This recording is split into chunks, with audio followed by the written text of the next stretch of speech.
Hello friends, Jackie channel benchers Malayalam and English എന്ന YouTube ചാനലിലേക്ക് എല്ലാവർക്കും ഒന്നും കൂടി സ്വാഗതം. അപ്പോൾ ഇന്നത്തെ നമ്മുടെ ടോപ്പിക് എന്താണെന്ന് വെച്ചാൽ, ആരാണ് വികടനാഥൻ, എന്താണ് വികടനാഥൻ്റെ ശക്തികൾ. ആരാണ് വികടനാഥൻ എന്ന് പറയുമ്പോൾ നിങ്ങൾ ഈ ഫോട്ടോയിൽ കാണുന്നതിന് തൊട്ട് തന്നെ വെറും ഒരു രൂപം മാത്രമായിരുന്നു ഈ വികടനാഥൻ. അതായത് ഷാഡോ കോൺസിൻ്റെ ദൈവം. ഇതായിരുന്നു ഷാഡോ കോൺസിൻ്റെ ദൈവം. അതായത് ഈ ഒരു സിമ്പിൾ ആണ് ശരിക്കും പറഞ്ഞ വികടനാഥൻ എന്ന് പറയുന്നത്. ഈ ഒരു സിമ്പിൾ നമ്മൾ ജാക്കി ചാൻ്റെ തുടക്കം തൊട്ട് കാണാൻ തുടങ്ങിയ ഒരു സിമ്പിളാണ്. അതായത് ഷാഡോ കോൺസിൻ്റെ നേതാവായിട്ടുള്ള വികടനാഥൻ്റെ ഒരു രൂപമായിട്ട് തന്നെയാണ് നമ്മൾ ഇതിനെ കാണുന്നത്. ഈ ഒരു സിമ്പിൾ ജൂലിയുടെ കാലിലൊക്കെ ഒട്ടിയ സീക്വൻസ് ഒക്കെ ഉണ്ടായിരുന്നതൊക്കെ നമ്മൾ വീഡിയോയിൽ പറയുന്നുണ്ട്.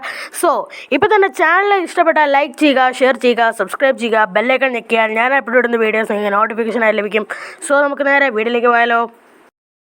വികടനാഥൻ എന്ന് പറഞ്ഞ ഒരാളെ നമ്മൾ സീസൺ 1 തൊട്ട് കാണുന്നില്ലെങ്കിലും സീസൺ 2 തൊട്ട് കാണുന്നതാണ്. അതായത് ഈ ഒരു സിമ്പിൾ ഉണ്ടെങ്കിൽ ആർക്ക് വേണേലും ഷാഡോ കോൺസിനെ തൻ്റെ അടിമകളാക്കാനായിട്ട് സാധിക്കും. ഈ ഒരു സിമ്പിൾ ഇപ്പോൾ നമ്മുടെ കയ്യിലുണ്ടെങ്കിലും നമുക്ക് അത് വെച്ചിട്ട് ഷാഡോ കോൺസിനെ ഉണ്ടാക്കാനായിട്ട് സാധിക്കുന്നതാണ്. അതാണ് ഈ വികടനാഥൻ്റെ പ്രത്യേകത. അതായത് ഇതിനെ ഷാഡോ കോൺസിൻ്റെ സിമ്പിൾ എന്നും പറയുന്നുണ്ട്.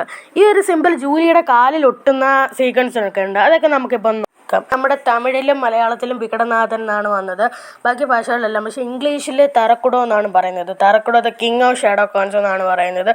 ഷാഡോ കോൺസിനെ പറ്റി നമ്മൾ സീസൺ 3 പിന്നെ കാണുന്നത്. മായാവി ഈ ഒരു രൂപം ഉപയോഗിച്ചിട്ട് ആടിൻ്റെ ശക്തി എടുക്കാൻ വേണ്ടിയിട്ട് വരൂ എൻ്റെ കൂട്ടാളികളെ വരൂ എന്നൊക്കെ പറയുമ്പോൾ കുറേ ഷാഡോ കോൺസ് വരും. ആ ഷാഡോ കോൺസിനെ കൊണ്ട് ആടിനെയൊക്കെ പിടിക്കാനായിട്ട് നോക്കുകയാണ്. പക്ഷേ ആടിനെ ഒന്നും പിടിക്കാൻ പറ്റത്തില്ല മായാവിക്ക്. ആ ഷാഡോ കോൺസ് തോറ്റുകൊണ്ട് വരും. അങ്ങനെ അവരെ കൊണ്ടൊരു ഉപയോഗവും ഇല്ലെന്നൊക്കെ പറഞ്ഞ് മായാവിയെ സ്വയമായിട്ട് കൂട് വിട്ട് കൂട് മാറിച്ച് ഈ ഫോട്ടോയിൽ കാണുന്നതാണ് വികടനാഥൻ, അല്ലെങ്കിൽ തറക്കുടോ. ഇതാണ് വികടനാഥൻ. എന്നിട്ട് ആ ഒരു ഷാഡോ കോൺസിനെ കൊണ്ട് ഒരു ഉപയോഗവും ഇല്ല എന്ന് പറഞ്ഞാൽ അവർ പോവും. എന്നിട്ട് പറഞ്ഞു വിടും. പിന്നെ കുറേ കഴിയുമ്പോൾ ഷിൻഡുവിൻ്റെ ഡ്രാഗൺ ശക്തി അത് വേണമെന്ന് പറയും മായാവി. അങ്ങനെ ആ ഡ്രാഗൺ ശക്തി എടുക്കാൻ നേരത്ത് ഷിൻഡു മായാവിയെ ചതിക്കും. അതായത് മായാവി പറയുന്നുണ്ട് ഇതിന് മേലെ ഇനി എന്ത് ശക്തി. അപ്പോൾ ഷിൻഡു തട്ടി മാറ്റിയിട്ട് എനിക്ക് സ്വന്തമായി കഴിഞ്ഞു അങ്ങനെ ആക്കും. അങ്ങനെ ഷിൻഡു മായാവിയെ ചതിക്കും. എന്നിട്ട് പറയും ഞാനൊരു രാക്ഷസനാണ്, ഞങ്ങൾ ആർക്ക് വാക്ക് കൊടുത്താലും ഞങ്ങളെ പാലിക്കില്ല. അങ്ങനെ അവർ ദേഷ്യപ്പെട്ട് മായാവിയൊക്കെ തിരിച്ച് വരുമ്പോൾ ഇവരെ എൻ്റെ ആൾക്കാരെയും കൊണ്ട് ഒരു പോരാളികളെ വരൂ, നമുക്ക് പോയി ഷിൻഡുവിനുമായി ഏറ്റുമുട്ടാം ഇങ്ങനെയൊക്കെ പറയും. അപ്പം അവരെല്ലാവരും പടച്ചട്ടയൊക്കെ ഇട്ട് വരുമ്പോൾ ക്യാപ്റ്റൻ ബ്ലാക്കും അങ്കിളും എല്ലാവരും കൂടെ ചെന്ന് ഹ്യൂമോ ബോയ് ബീസ എന്ന് പറഞ്ഞ് മായാവിയെ വിലങ്ങിട്ട് ലോക്കിൽ കൊണ്ടിടും. എന്നിട്ട് ആ പഴയ മന്ത്രങ്ങൾ അവന് നല്ലതായിട്ട് അറിയാമെന്ന് പറഞ്ഞ് അങ്കിൾ അവനെ നിനക്ക് ഷിൻഡുവിനോട് പ്രതികാരം ചെയ്യണോ ഇല്ലയോ, ഞാൻ ചോദിക്കുന്നതിന് ഉത്തരം പറയടാ നീ ഇങ്ങനെയൊക്കെ പറയും. അപ്പോൾ മായാവി ശരി ഞാൻ നിങ്ങളോട് പറയാം ഇങ്ങനെ പറയും. അവസാനം ആ ഷിൻഡുവിനെ തളയ്ക്കാനുള്ള മന്ത്രം മായാവി അങ്കിളിന് പറഞ്ഞു കൊടുക്കും. അതുപോലെ തിരിച്ച് ഷിൻഡുവിനെ അതുപോലെ തന്നെ കല്ലാക്കി വെക്കും സെക്ഷൻ 13. അതിനുശേഷം മായാവി സീസൺ 4 കാണിക്കുന്നത്. അതായത് മായാവിക്ക് ജയിലിൽ നിന്ന് പുറത്ത് ചാടാൻ വേണ്ടിയിട്ട് ഒരു താക്കോലായിട്ട് ഷാഡോ കോൺസിനെ ഉപയോഗിക്കാൻ വേണ്ടിയിട്ടാണ്. അങ്ങനെ ഉപയോഗിക്കാൻ നേരത്ത് നീ മിണ്ടാതിരിക്കൂ, ഞാനാണ് മായാവി, എനിക്ക് വേണ്ട ശക്തി എന്നെ തേടി വരും. എന്നിട്ട് എന്തൊക്കെയോ മന്ത്രം ചൊല്ലിക്കഴിയുമ്പോൾ ഇതാണ് ഷാഡോ കോൺസിൻ്റെ സിമ്പിൾ ഇങ്ങനെ കാണിക്കും. എന്നിട്ട് മായാവി പറയും വരൂ എൻ്റെ കൂട്ടാളികളെ വരൂ, നിന്റെ പടയോ എന്ന് പറഞ്ഞ് വികടനാഥൻ അപ്പം അവിടെ വരും. ഷാഡോ കോൺസിൻ്റെ ഒരേ ഒരു രാജാവ് ഞാനാണടാ. അപ്പം മായാവി ചോദിക്കും വിവരം കെട്ടവനെ നീ ഉണർന്നിരിക്കുകയാണോടാ. അപ്പോഴാണ് വികടനാഥൻ്റെ മാസ് ഡയലോഗ്, യഥാർത്ഥ മന്ത്രത്തെ ഞാനിപ്പോൾ ഉപയോഗിക്കാൻ പോവുകയാ, അതിന് എനിക്കിപ്പോൾ ആവശ്യം അസിസ്റ്റൻസ് എന്ന് പറയും. അങ്ങനെ അസിസ്റ്റൻസിനെ വേണമെന്ന് പറയുമ്പം ഡാർക്ക് ഹാൻഡ് അങ്ങോട്ട് പോവും. ഞങ്ങൾക്ക് ജോലിയുണ്ട്, ഞങ്ങൾ പോയിട്ട് വരാം. അവിടെ തൊട്ടാണ് സീസൺ 4 തുടങ്ങുന്നത്. അതായത് വികടനാഥൻ്റെ എൻട്രി. വികടനാഥൻ്റെ 9 ജനറൽസ് ഉണ്ട്. അവരെയൊക്കെ പറ്റി നമ്മൾ വരുന്ന വീഡിയോകളിൽ ചെയ്യുന്നതായിരിക്കും. ഇപ്പോൾ ജസ്റ്റ് വികടനാഥൻ ആരാണ്, എന്താണ് വികടനാഥൻ്റെ ശക്തി. വികടനാഥനൊരു പ്രത്യേക കാന്തിക ശക്തിയുണ്ട്. അത് നിങ്ങൾ സീസൺ 4 കണ്ടാൽ മനസ്സിലാവും. വികടനാഥന് ഒരു പ്രത്യേക കാന്തിക ശക്തിയുണ്ട്. അദ്ദേഹം ഇങ്ങനെ ആക്കുമ്പോൾ മൈൻഡ് കൺട്രോളിങ് പവർ എന്ന് പറഞ്ഞ് ഇങ്ങനെ മുഖം ഒന്ന് ചുളിക്കുമ്പോൾ തന്നെ ഒരുപാട് സംഭവങ്ങൾ പൊങ്ങി വരും, ചാടി വരും. അങ്ങനെ കമ്പിയൊക്കെ വളഞ്ഞ് ഇങ്ങനെയൊക്കെ ശബ്ദം കേട്ടിട്ട് അങ്ങനെ വരും. അത് ഒരു കാന്തിക ശക്തിയാണെന്നാണ് എനിക്ക് തോന്നുന്നത്. പിന്നെ അതിനകത്ത് സീരീസിൽ പറയുന്നത് ഒരു മൈൻഡ് കൺട്രോളിങ് പവർ, ഇതാണടാ മൈൻഡ് കൺട്രോളിങ് പവർ, ഇങ്ങനെ വികടനാഥൻ പറയുന്നുണ്ട്. സീസൺ 4 ആണ് എനിക്കിഷ്ടപ്പെട്ട സീസൺ.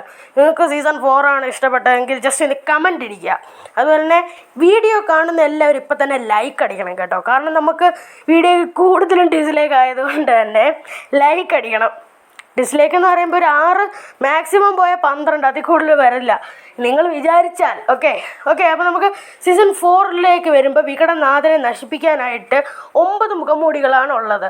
9 മുഖംമൂടികളും 9 ജനറൽസാണ്. അതായത് 9 ജനറൽസ്, അതായത് വെച്ചാൽ 9 സേനാധിപതി നിഞ്ചാസ്. അപ്പോൾ ഇവരെ നശിപ്പിക്കണമെങ്കിൽ വികടനാഥനെ വേണം ആദ്യം നശിപ്പിക്കാൻ. വികടനാഥനെ നശിപ്പിക്കണമെങ്കിൽ വികടനാഥൻ്റെ മുഖമുള്ളൊരു മുഖംമൂടി വേണം. ആ മുഖംമൂടി പക്ഷേ ഇപ്പോൾ അവരുടെ കയ്യിലില്ല. ആ മുഖംമൂടി വികടനാഥൻ ആരും ചെല്ലാത്ത നേടൽ ലോകത്ത് കൊണ്ടുവച്ചേക്കാണ്. അതാണ് സീസൺ 4 ലാസ്റ്റ് എപ്പിസോഡ്. അവർ ഭീമൻ്റെ ദേഹത്ത് ഈ ഷാഡോ കോൺസിൻ്റെ സിമ്പിൾ അടിക്കും. അങ്ങനെ ഭീമൻ ഷാഡോ ലോകത്ത് ചെല്ലും. അവിടെ നിന്ന് ഭീമന് ദുഷ്ടശക്തി കയറി ഭീമൻ വന്നിട്ട് എല്ലാവരും വികടനാഥ ഇങ്ങനെ വിളിക്കും. അപ്പോൾ വികടനാഥനും അവൻ്റെ ജനറൽസും വരും. അപ്പം ഇവർ അവിടെ ചാടിയുണ്ടാവും. അവസാനം മന്ത്രം ഉപയോഗിക്കണമെങ്കിൽ അങ്കിളിനൊരു ജപ്പാൻ നാട്ടിൽ കാണുന്ന ഒരു പ്രത്യേക തരത്തിലുള്ള അട്ട വേണമെന്ന് പറയും. ആ അട്ടയെ കിട്ടിയതിന് ശേഷം ഒരു മന്ത്രം ഉണ്ടാക്കി കഴിയുമ്പോൾ വികടനാഥന് ഈ ഒരു ഫോട്ടോയിൽ കാണുന്നതിനായിട്ടുള്ളൊരു രൂപം വരും. അതായത് കാലുകൾ വരും, ശരീരം വരും. അത്രയും നേരം ഒരു മുഖം മൂടി മാത്രമായിട്ട് കറങ്ങി നടന്ന ആൾക്ക് കാലും ദേഹവും വരും. അങ്ങനെ വികടനാഥൻ ഇപ്പം ഈ സമയത്ത് പറയുന്ന ഡയലോഗാണ്, വാടാ വന്ന് ഏറ്റുമുട്ടിനടാ. അപ്പം ഈ വികടനാഥൻ്റെ മുഖംമൂടി തിരിച്ച് അവൻ്റെ മുഖത്ത് തന്നെ ഒട്ടിച്ചാലേ വികടനാഥനെ നശിപ്പിക്കാനും ബാക്കി 9 ജനറൽസിനെ നശിപ്പിക്കാനും സാധിക്കത്തുള്ളൂ. ഓക്കെ. അപ്പം 9 ജനറൽസിനെ നശിപ്പിക്കാൻ വേണ്ടിയിട്ട് ആദ്യം വികടനാഥനെ വേണം നശിപ്പിക്കാൻ. എന്ന് അങ്കിൾ പറയുന്നുണ്ട്. ഇവരെല്ലാവരും കൂടി, അതായത് മുഖംമൂടികളെല്ലാം തകർന്നു പോയിട്ട് മുഖംമൂടികളിലുള്ള ആത്മാവെല്ലാം വെളിയിൽ വന്ന് അവരെല്ലാം ഒരു സെപ്പറേറ്റ് ജനറൽസായിട്ട് ലോകത്തെ ഇരുട്ടിലാക്കാൻ വേണ്ടിയിട്ട് പറന്നു പോകും. ആ സമയത്താണ് ഈ അങ്കിളും സൂപ്പർ ടീമും അല്ലെങ്കിൽ ജെ ടീമും എല്ലാവരും വന്നിരുന്ന് ചിന്തിക്കുന്നത്, എങ്ങനെയാണ് നമുക്ക് വികടനാഥനെ നശിപ്പിക്കുന്നത്. അപ്പം ജാക്കി ഒരു പൊട്ടത്തരം വിളിച്ച് പറയും, നമ്മൾ എല്ലാ കാര്യങ്ങളും പെട്ടെന്ന് തന്നെ ചെയ്യണം. മുഖംമൂടി അഴിക്കാൻ വേണ്ടിയുള്ള സാധനങ്ങൾ, സിൽക്ക്, അതുപോലെ തന്നെ നിഞ്ചാവാള്. അപ്പോൾ അങ്കിള് തലകരണം കൊടുത്തിട്ട് പറയും, എന്താടാ സിൽക്ക് പട്ട എന്നൊക്കെ വിളിച്ച് പറയുന്നത്, മുഖംമൂടികൾ മുഴുവൻ ഉടഞ്ഞത് നീ കണ്ടതല്ലേ. മുഖംമൂടികൾക്കുള്ളിലെ ആത്മാവ് പുറത്ത് വന്ന് അവയെല്ലാം ഓരോ നിഞ്ചാസായിട്ട് പുറത്ത് വന്നിരിക്കുകയാണ്. അവയെ നശിപ്പിക്കണമെങ്കിൽ നമ്മൾ ആദ്യം വികടനാഥനെ വേണം നശിപ്പിക്കാൻ. അവൻ ആരാണെന്നറിയുമോ? ഷാഡോ കോൺസിൻ്റെ ഒരേ ഒരു രാജാവ്, അല്ലെങ്കിൽ ഒരേ ഒരു നേതാവ്, രണ്ടും ഒന്നല്ലേ. ഓക്കെ. അപ്പം അതാണ് ആ ഒരു ഡയലോഗിലൂടെ തന്നെ നമുക്ക് വികടനാഥനെ പറ്റിയുള്ള മൊത്തം കാര്യങ്ങളും മനസ്സിലാക്കാനായിട്ട് സാധിക്കും. ഏറ്റവും കൂടുതൽ പവറുള്ള ഒരാളാണ് വികടനാഥൻ. എനിക്ക് തോന്നുന്നു ഏറ്റവും കൂടുതൽ പവറുള്ള 2 പേരേ ഉള്ളൂ, ഷിൻഡുവും വികടനാഥനും. മാന്ത്രിക കല്ലുകൾ എന്ന് പറയുമ്പോൾ മന്ത്രശക്തിയല്ലേ, അതൊരു പ്രത്യേകിച്ച് ഒരാളല്ലല്ലോ. അത് നമ്മുടെ കൈ കിട്ടിയാൽ നമുക്കും പവർ കിട്ടും. ഇത് പവറുള്ള ഒരാളുടെ കാര്യമാണ് നമ്മൾ പറയുന്നത്. ഓക്കെ. 12 മാന്ത്രികലുണ്ടെങ്കിൽ ഷിൻഡു ഒരു ഇതായിട്ടേ വരത്തുള്ളൂ, അത് നോ പ്രോബ്ലം. പക്ഷേ ഷിൻഡുവിനെ കുറേ ആൾക്കാർ ചോദിച്ചൊരു ചോദ്യമാണ്, ഈ ഷിൻഡു മാസ്കുമായിട്ടുള്ള ബന്ധം എന്താണെന്ന്. ഓക്കെ. ഷിൻഡു മാസ്കുമായിട്ടുള്ള ബന്ധം സീസൺ 4 ഫസ്റ്റ് എപ്പിസോഡ് നിങ്ങളെല്ലാവരും കണ്ടതായിരിക്കും. ശങ്കർ എന്ന് പറഞ്ഞ ഒരു കണ്ണാടി വെച്ച ഒരാളുടെ മുഖത്തേക്ക് മുഖംമൂടി ഒട്ടി ഒരു ഭയങ്കര സീക്വൻസ് ആവുന്നു. അതുപോലെ ഈ മുഖംമൂടിയുടെ ശക്തി എന്താണെന്ന് വെച്ചാൽ, ഷിൻഡു ഇത്രയും നാളും തൻ്റെ ഷാഡോ കോൺസിനെ കൺട്രോൾ ചെയ്തുകൊണ്ടിരുന്നത് ഈ മുഖംമൂടി വെച്ചിട്ടാണ്.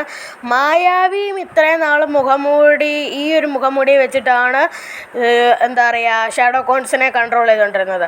ഈ ഷിൻഡു എന്ന് പറയുന്ന ഒരു കൺസെപ്റ്റ് ഉണ്ടല്ലോ, ഈ ഷിൻഡു എന്ന് പറഞ്ഞ ആളുടെ ഷാഡോ കോൺസ് ഇത്രയും നാളും അയാൾ യൂസ് ചെയ്തുകൊണ്ടിരുന്നത് ഈ ഒരു മുഖംമൂടി ഷിൻഡുവിൻ്റെ രഹസ്യ അറയിൽ വെച്ചുകൊണ്ടായിരുന്നു. ഇപ്പോൾ ഇവർ ഈ വന്ന മുഖംമൂടി എടുത്തത് ഷിൻഡുവിൻ്റെ രഹസ്യ അറയിലാണ്. ഇപ്പം ഇവർ നിൽക്കുന്നത് ഷിൻഡുവിൻ്റെ രഹസ്യ അറയിലാണ്. ഈ രഹസ്യ അറയിലാണ് ഷിൻഡുവിൻ്റെ എല്ലാ കാര്യങ്ങളും നടന്നുകൊണ്ടിരിക്കുന്നത്. ഷിൻഡുവിൻ്റെ അദൃശ്യ ശക്തികൾ മുഴുവൻ ഇവിടെയാണ് നടന്നുകൊണ്ടിരിക്കുന്നത്. ഈ ഒരു മുഖംമൂടി ആ ഒരു പെട്ടിലിട്ട് അടച്ചു വെച്ചുകൊണ്ടാണ് ഷിൻഡുവിന് ഈ പറയുന്ന ഷാഡോകോൺസിനെ എല്ലാം കൺട്രോൾ ചെയ്യാൻ സാധിച്ചത്. ഇല്ലേ, ഷിൻഡുവിന് ഈ മുഖംമൂടിയും ആ ഒരു സിമ്പിളും കൊണ്ട് മാത്രമാണ് ഷിൻഡു ഈ ഷാഡോകോൺസിനെ കൺട്രോൾ ചെയ്തത്. ഈ മുഖംമൂടിയായിട്ട് നമുക്ക് ഒരു ചെറിയൊരു ബന്ധമെല്ലാം വേണം. അതായത് ദുഷ്ടശക്തി മാത്രമേ ദുഷ്ടശക്തിയെ ആകർഷിക്കത്തേ ഉള്ളൂ. അങ്ങനെ എന്തോ ഒരു സംഭവം ഉണ്ട് ഈ ജാക്കി ചാനിൽ. അതുപോലെ തന്നെ സീസൺ 4 ലാസ്റ്റിൽ മുഖംമൂടിയെ തിരിച്ച് വികടനാഥൻ്റെ മുഖത്തോട് തന്നെ ഒട്ടിച്ച് വികടനാഥനെ തിരിച്ച് പഴയ മുഖംമൂടി തന്നെ ആക്കി തിരിച്ചുവിടും. ആ ഒരു ഷേപ്പിലേക്ക് തന്നെ ആക്കി തിരിച്ചുവിടും. ഓക്കെ, അത്രയൊക്കെയാണ് വികടനാഥൻ്റെ ശക്തികളെന്നൊക്കെ പറയുന്നത്, ദുഷ്ടശക്തികളുടെ നേതാവ്. ഇനി വികടനാഥനെ പറ്റി നിങ്ങളുടെ അഭിപ്രായം എന്താണെന്ന് നിങ്ങൾ ഇപ്പം തന്നെ താഴെ കമൻറ്റ് ബോക്സിൽ രേഖപ്പെടുത്തുക. ഞാനതിന് ഉറപ്പായിട്ടും റിപ്ലൈ തരാൻ ശ്രമിക്കുന്നതാണ്. പബ്ജി പ്ലെയർ, ഞാൻ എൻ്റെ 3-4 വീഡിയോയിൽ എടുത്തു പറഞ്ഞൊരു കമൻറ്ററാണ് പബ്ജി പ്ലെയർ. അദ്ദേഹമാണ് എൻ്റെ അടുത്ത് ഈ റിവ്യൂ ചെയ്യാൻ പറഞ്ഞത്. ഓക്കെ, അപ്പോൾ ഇത്രയൊക്കെയാണ് വികടനാഥനെ പറ്റി നമുക്ക് എല്ലാവർക്കും പറയാനുള്ളത്. ഷാഡോകോൺസിൻ്റെ ഒരു വലിയ നേതാവ്. ഓക്കെ, തിരിച്ച് പഴയ രീതിയിൽ തന്നെ ആയിട്ടുണ്ട് നമ്മുടെ വികടനാഥൻ. എനിക്ക് ഏറ്റവും ഇഷ്ടപ്പെട്ടൊരു വില്ലൻ ക്യാരക്ടറാണ് വികടനാഥൻ. ഓക്കെ, അപ്പം ഇനി നമുക്കൊരു ബിഗ് ബാങ് സംഭവം വരുന്നുണ്ട്, ഒരു ഭയങ്കര സംഭവം വരുന്നുണ്ട്. അതായത് മാസ്കിൻ്റെ റിവ്യൂ. കുറേ ആൾക്കാർ പറഞ്ഞതാണ് 9 ഓണി മാസ്ക്സിൻ്റെ റിവ്യൂ ചെയ്യാനായിട്ട്. അതൊരു ബിഗ് ബാങ് ആയിട്ട് നമ്മൾ ചെയ്യുന്നതായിരിക്കും. ഓക്കെ, അവർ കാണുന്നവരെ ബൈ. ജാക്കി ചാൻ അഡ്വഞ്ചേഴ്സിൻ്റെ മോർ റിവ്യൂസിന് വേണ്ടി യൂട്യൂബ് ചാനൽ ഇപ്പോൾ തന്നെ സബ്സ്ക്രൈബ് ചെയ്ത് ബെല്ലൈക്കൺ പ്രസ് ചെയ്ത് ഓൾ എനേബിൾ ചെയ്ത് വെച്ചാൽ ഞങ്ങൾ അപ്പോൾ പെടുന്ന വീഡിയോസിൻ്റെ നോട്ടിഫിക്കേഷനായി ലഭിക്കും. Thank you.